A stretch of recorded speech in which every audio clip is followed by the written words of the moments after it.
Mumeze mute bantu ba Daboy TV? Uyu munsi ndagarutse, uyu munsi noneho nje muri ubu buryo, nje mu buryo bw'amakuru, ubusesenguzi. Uyu munsi ntabwo nje muri documentary, uyu munsi mbazaniye amakuru nakuye ahantu hizewe. Ngira ngo mwarabibonye ko umunyamakuru w'icyamamare wa RBA Regan ubu ngubu tuvugana ari mu maboko y'ubutabera, ibyo byose murabizi.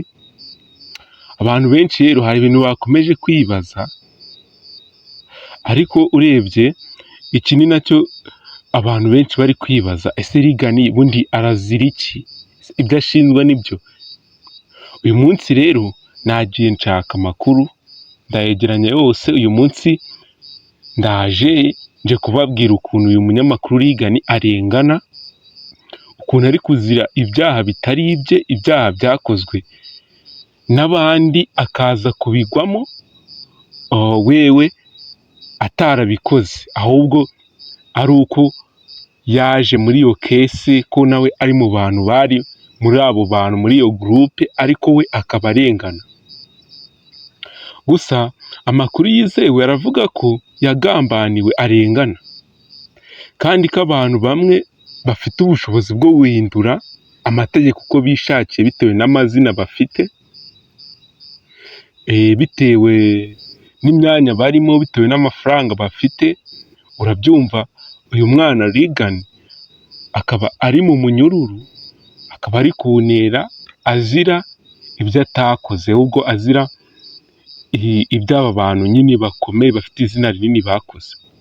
Uyu munsi rero ntabwo ndi buce ku ruhande ibintu, ngiye kuza mbivuga uko biri, nkubwire ukuntu Regan yaje kugambanirwa, ukuntu ari kuzira ubusa arengana.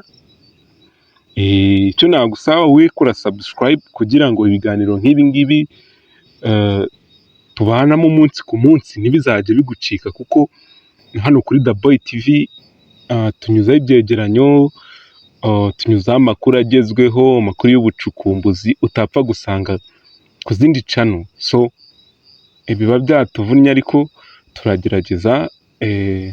Baha ikaze rero, njye ni Daboy nk'uko bisanzwe ni Daboy, niwe tubana buri munsi hano kuri ino channel yacu. Rero ubundi Regan murabizi asanzwe ari umunyamakuru kuri TV, akora ama interviews ndetse abantu bakamwishimira cyane. Uyu munyamakuru Regan yamenyekanye kubera ubundi ubushishozi bwe. Yatangiye kuba umunyamakuru kuri RBA mu myaka ishize. Yagaragaje ubwitange rero budasanzwe mu gutangaza amakuru, yagiye akora ibiganiro bifite impinduka ku muryango nyarwanda, harimo ibiganiro ku bukungu, politike, mu bya siporo, ndetse yaragiye afasha impano nyinshi. Muribuka nk'umwana Gilbert yaje kuzamuka, turamumenya twese, yafashijwe na Regan amwirihira ishuri, amuhindurira ubuzima, afasha nyirakuru. Today umwana abayeho neza. Abakozi bagenzi be bavuga ko ari umuntu wubaha, umuntu uvugisha ukuri, umuntu adashaka inyungu ze bwite, kandi yitanga cyane ku gutanga amakuru yizewe. Ibi rero byaje kugwamo agatotsi ubwo uyu Regan yatabwaga muri yombi, bivugwa ko ngo ashinjwa kunyereza umutungo ndetse n'ubufatanyacyaha. Kugira ngo yarezwe mu rubanza n'abandi bantu 28. Muri abo 28 rero hari harimo 23 b'abasivile, n'abandi 3 b'abasirikare nyine inzego z'umutekano, n'abandi 2 bakorera urwego rw'igihugu rw'igororero, ndavuga RCS. Ibyo rero byaje kugaragara abo ngabo baza kujyanwa imbere y'ubutabera n'ejo bundi kuwa gatatu tariki ya 13 Kanama muri 2025 nyine Nyamirambo, aho Nyamirambo yahindutse ikibuga cy'amatsiko imbere y'urukiko rwa gisirikare. Icyo gihe amaso yose yari ahanze urubanza rudasanzwe, aho abarenga 28 barimo abasirikare, abakozi b'urwego rw'igororero n'abasivili. Hagati yabo harimo izina rikomeye, abantu utinyitse rwose, ndavuga CSP Hilary Sengabo.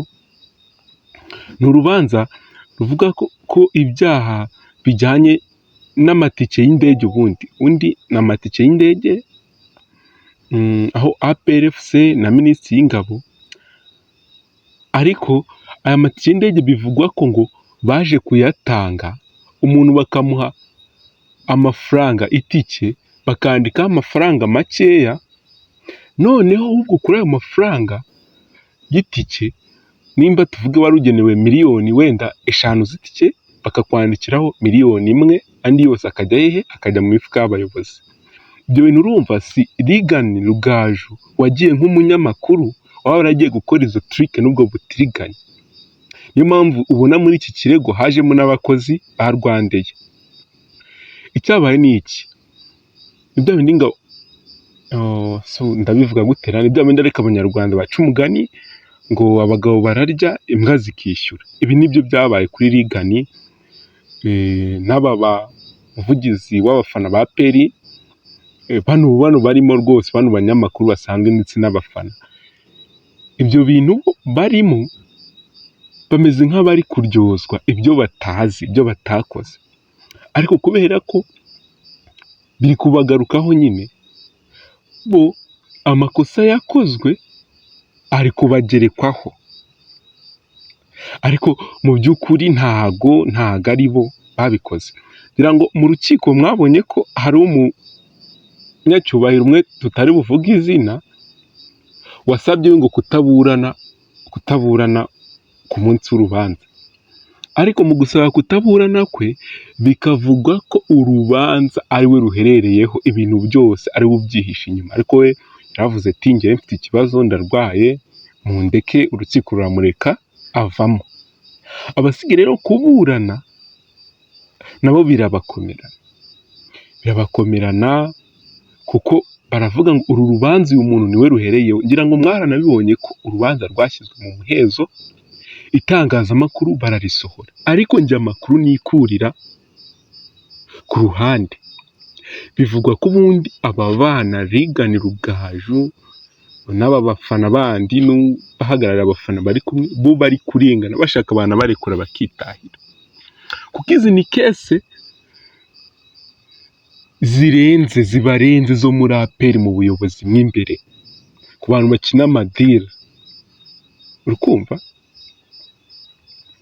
hano nyuma ya 3:00 za mu gitondo, ngira ngo abari bari ku rukiko mwarabibonye, abantu benshi bari bamaze kugera ku rukiko, abari bahari barimo inshuti, imiryango y'abaregwa, abanyamakuru bake bemerewe kwinjira, n'abandi baje gutega amatwi. Ku rupapuro rw'urukiko hiyandikishije amazina y'abantu 28 nk'uko twabivuze, abasivile 23, abasirikare 3 n'abakozi 2 b'urwego rw'igororero.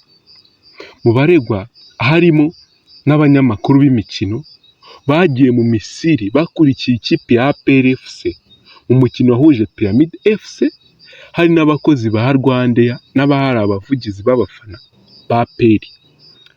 Aba rero bano banyamakuru n'aba bafana n'aba bakozi, abakozi bo mu ndege bo reka tureke kubakuramo mu bari victime, mu barengana, kuko bo bari mu bagize ubwo butiriganya bwo guhindura amafaranga yari kwandika ku matike, barayagabanya bandika make, kandi amafaranga y'urugendo azwi. Sibye ko nabo banashyizemo n'ubugoryi kujya ku itike ugahindura, kandi twese urugendo tuzi ko Kigali Cairo amafaranga twishyurwa, amadolari yishyurwa ari amwe, wowe ugahindura. None se ibiciro byajya hasi gutaha APR ifite indege yayo? Oya, ibyo byagombaga kubahama.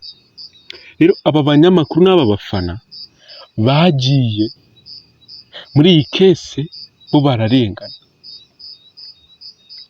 Aba bantu rero ubundi bararegwa ibihe byaha.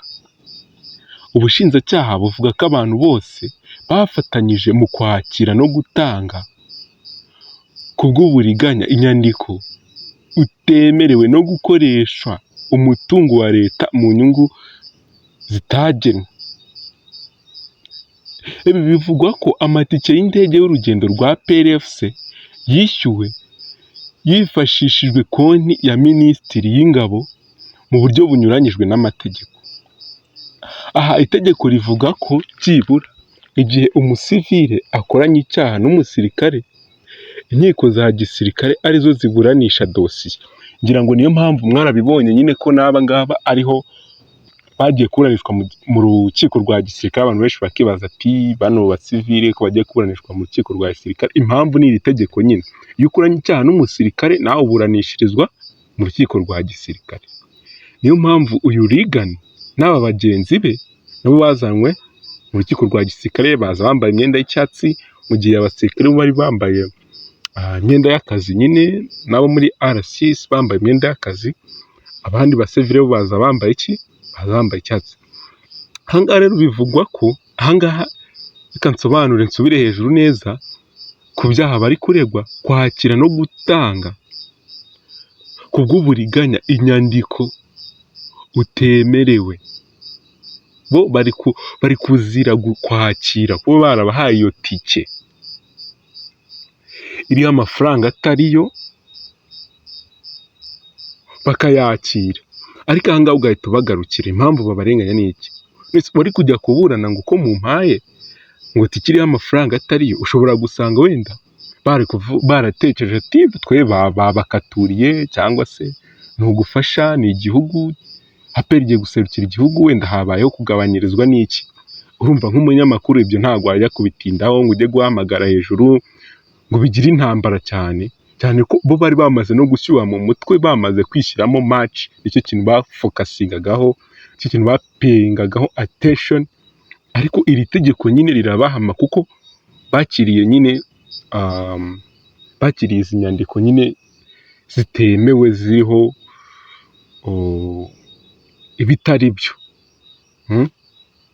Ibi rero ariko ahangaha ikintu gihari ni ukuvuga ngo abametere bahagarariye bano bahungu bagomba kuzinjira mu rukiko basobanura ibintu neza, kuko hano utubira gatoya icyaha gihita kiguhama.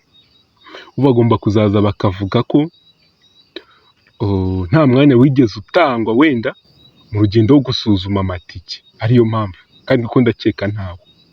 Bitabaye ibyo nabo bazisanga bari guhamwa n'iki cyaha bari kuregwa nyine. Ahangaha bagakomeza bavuga ngo mu gihe urubanza rwatangiraga havutsemo ikibazo, uwunganira Kapiteni Mutoni Penina, umwe nababwiye, yavuze ko umukiriya we atiteguye kuburana kuko dosiye yayibonye saa 2 z'ijoro, yakererewe nyine, kuvuga ati umukiriya wanjye batinze kumuha dosiye kandi akaba arwaye ndetse anatwite. Yavuze ko aherutse kugwa hasi aho afungiwe kubera amaraso make. Abandi bunganira abaregwa basabye ko bose baburana icyarimwe kuko ibirego byabo bifitanye isano. Urukiko rwanzuye ko Mutoni ajya kwivuza akazaburana ku wa 18 Kanama, ariko abandi 27 bakomeza kuburana uwo munsi. Bivuze ko uyu Kapiteni Mutoni Penina we ntago ari mu baburanye. Uyu mugore nk'uko nabibabwiye, ariko bikavugwa ko ari ushobora kuba warakinnye izo diru zose, ariyo mpamvu ari gushaka gukwepa iki urukiko. Ariko n'ubundi niho hahandi agomba kuzaza agasobanura ibyo aregwa n'ibyo ashinzwe. Ariko we yahise abaterana, avuga ko afite ikibazo binagaragara nyine, ni umudamu utwite, yaratwite rwose, inda n'inkuru rwose n'imvutsi, afite intege nkeya, baramuretse nyine, baramuretse, urubanza rwe bararwimura barushyira kuri iyo tariki nari maze kubabwira nyine. Gusa nyine ibi bintu byajyanwe mu muhezo. Ubushinjacyaha bwasabye ko urubanza rubera mu muhezo kuko abaregwa bafite aho bahuriye na Minisiteri y'Ingabo, bityo bikaba bifitanye isano n'umutekano w'igihugu. Muri kumva impamvu urubanza rwa Reagan n'aba bantu bandi twajyanywe mu muhezo, kiriya ni nk'aho ari kese iri mu ngabo, bifite aho bihuriye n'umutekano w'igihugu, banzi ko hari amakuru ajya hanze ku bijyanye n'umutekano w'igihugu nyine. Ngo ariko ngo ababunganira abaregwa bavuze ko ibi ari ibya rubanda, amafaranga ya leta, bityo urubanza rukwiye kuba mu ruhame. Abanyamategeko niko bavuze ati nimba ari amafaranga yibwe ni amafaranga ya leta, kandi leta ni abaturage, mureke abaturage binjire, urubanza rubere mu ruhame. Ariko urukiko rwafashe umwanzuro mu muhezo, abari baje gutega amatwi bahise basohorwa. Imiryango y'abaregwa igaragara ifite agahinda, abandi batunguwe n'icyo cyemezo. Mwabyumvise noneho, mwabyumvise iby'uru rubanza rero. Ku wa 13 Kanama Nyamirambo yabonye amateka adasanzwe, ariko amateka nyayo ashobora kuba ataravugiwe mu ruhame.